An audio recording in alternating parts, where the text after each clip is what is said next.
নমস্কার। ইপিএফও মানে employees provident fund organisation থেকে একটা বেশ বড় খবর নিয়ে আজ আমরা আলোচনা করছি। হ্যাঁ, খবরটা বেশ গুরুত্বপূর্ণ, বিশেষ করে যারা অবসরের কাছাকাছি বা ইতিমধ্যে অবসর নিয়েছেন। একদম। শোনা যাচ্ছে সরকার সম্ভবত পরের বছর মানে 15 জুলাই 2025 থেকে যোগ্য অবসরপ্রাপ্তদের জন্য মাসে 3,000 টাকার একটা নির্দিষ্ট পেনশন চালু করার কথা ভাবছে।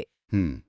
তো আমাদের হাতে কিছু উৎস আছে, সেগুলো থেকে একটু খুঁটিয়ে দেখা যাক ব্যাপারটা কি, কারা সুবিধা পাবেন, এর প্রভাবই বা কী হতে পারে। অবশ্যই।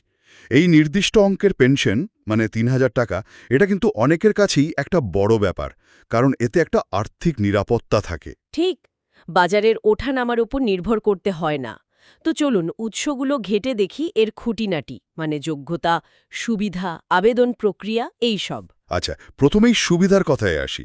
সবচেয়ে বড় সুবিধা তো অবসরের পর একটা বাধা আয়, তাই না? হ্যাঁ, সেটাই মূল আকর্ষণ। উৎসগুলো বলছে এর সরলতা আর এই নির্দিষ্ট পরিমাণ অর্থের প্রতিশ্রুতিটাই আসল। মানে অন্যান্য পেনশন স্কিমের মতো জটিলতা কম। অনেকটা তাই।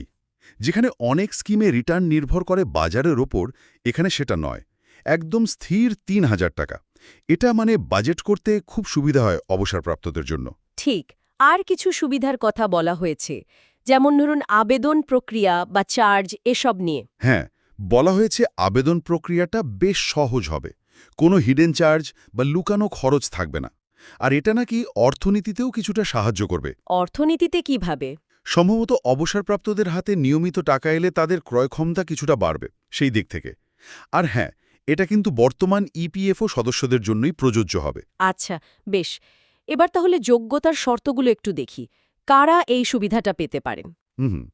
এখানে কয়েকটা শর্ত আছে। প্রথমত, ইপিএফও সদস্য হতে হবে চাকরিরত অবস্থায়। সেটা তো স্বাভাবিক। হ্যাঁ, আর ন্যূনতম ১০ বছরের চাকরির অভিজ্ঞতা থাকতে হবে। ওহ, ১০ বছর! এটা কিন্তু একটা লম্বা সময়। অনেকের ক্ষেত্রে এটা একটা বড় ব্যাপার হতে পারে। তা তো বটেই। ১০ বছর একটা বড় শর্ত। এছাড়াও বয়স হতে হবে কমপক্ষে ১৮ বছর, ভারতীয় নাগরিক হতে হবে, অবসরপ্রাপ্ত কর্মচারী হতে হবে আর ইপিএফও অ্যাকাউন্টটা সক্রিয় থাকতে হবে।